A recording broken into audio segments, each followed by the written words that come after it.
waktu aku kecil, ya, Hmm. ayah saya tadi kan guru kan. Iya. Beliau tuh sebenarnya orang PNI. Aku Hmm. sampai apal ya, di rumah, di kamar ayah saya itu, di sana itu gambar Bung Karno ya.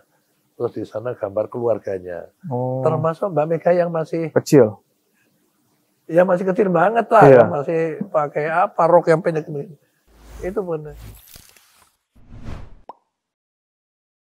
Bang Yos, ada kisah menarik katanya sebelum Bang Yos jadi Pangdam yang sempat di Danrem Bogor gitu Bang. Oh Jadi iya, iya. Setelah Badan Zen, saya Danrem Bogor. Heeh. 1994. Heeh. Itu gimana tuh Bang? Pas saat itu katanya terpilih ada penghargaan sebagai Danrem terbaik gitu. Iya, memang Kasat waktu itu memilih ya, siapa Danrem terbaik Indonesia, dan alhamdulillah saya terpilih sebagai Danrem terbaik.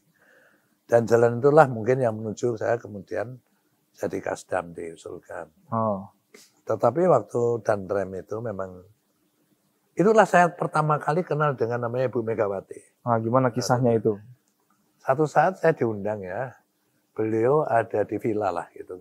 Rupanya ada rencana rapat PDI gitu kan. Belum perjuangan ya? Belum PDI, tapi yang PDI yang dikuyo-kuyo sama Orde Baru kan. Oh iya. Di mana-mana ditolak semua gitu. Lah di mana undang saya. Ya saya hanya berpikir sederhana saja ya.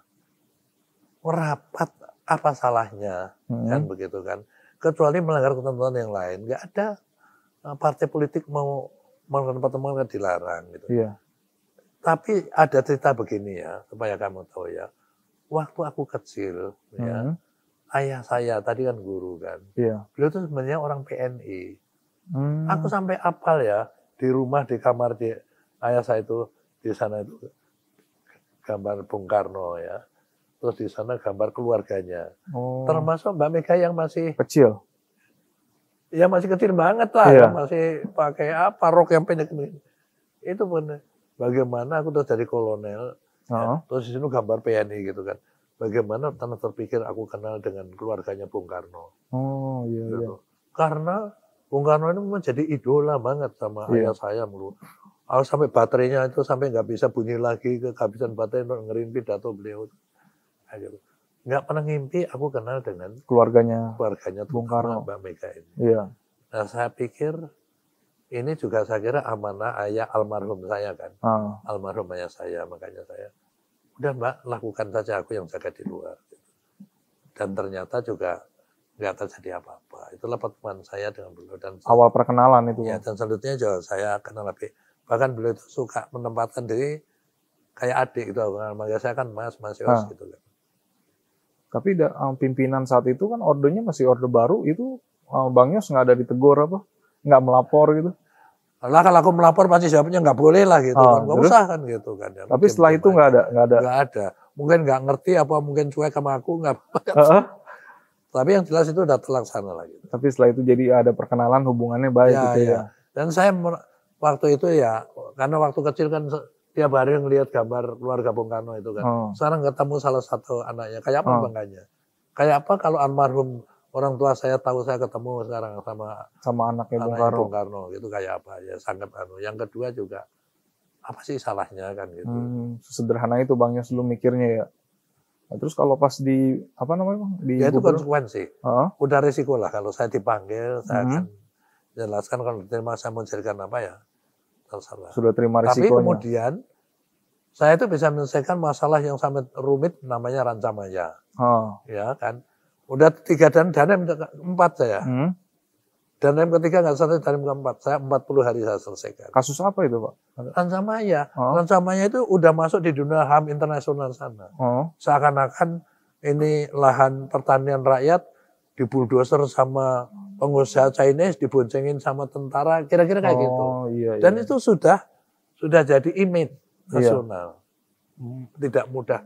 Kayak benang ruwet, ruwet lah yang saya nyelesaikan itu. Akhirnya bisa selesaikan. 40 hari puasa plus 10 hari saya selesaikan tuntas. Di cover sama media asing semua sudah. Hanya dengan 250 juta rupiah. Habisnya Ken pemilik itu hanya habis itu. Gitu kan. Nah, setelah itu ada KTT non-blok. Iya. Gitu. Dan Pak Harto waktu itu puas banget. Karena merasa kok aneh kan dijemput sama masyarakat di sepanjang jalan.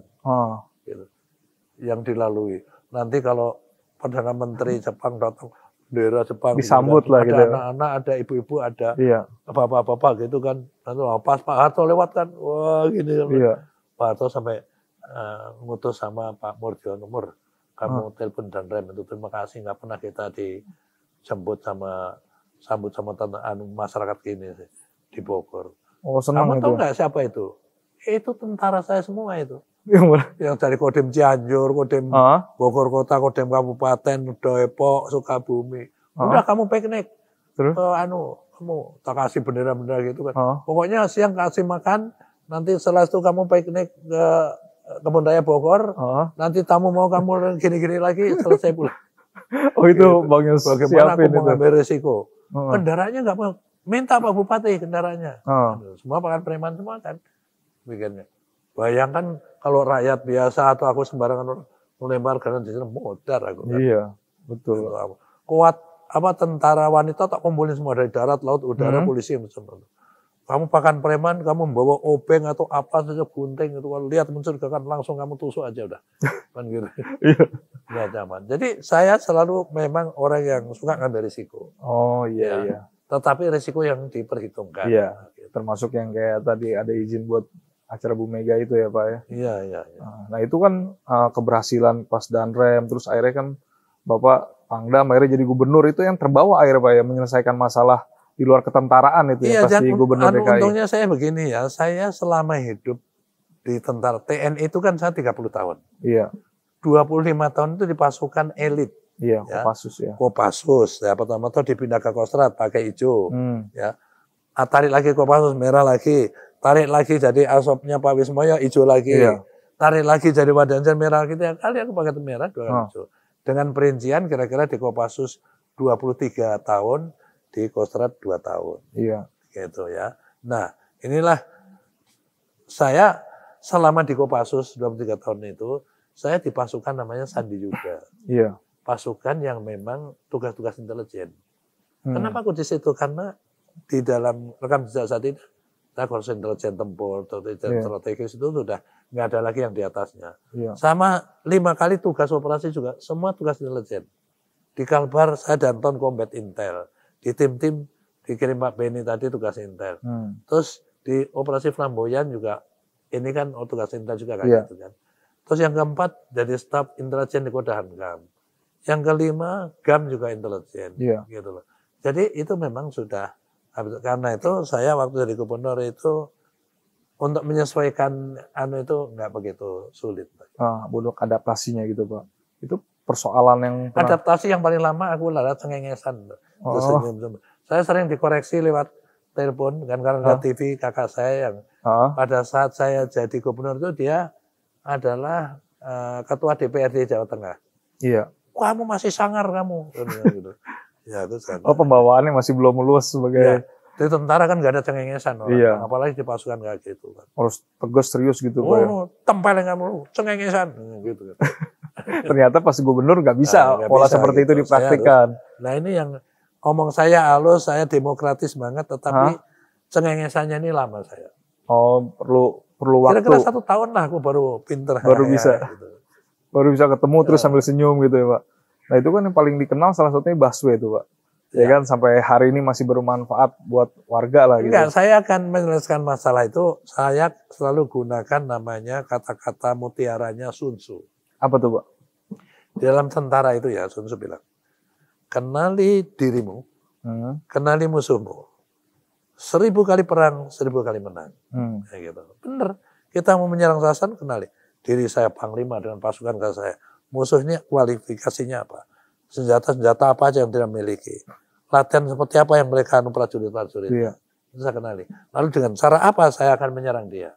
Nah itu kenali dirimu, kenali musuhmu.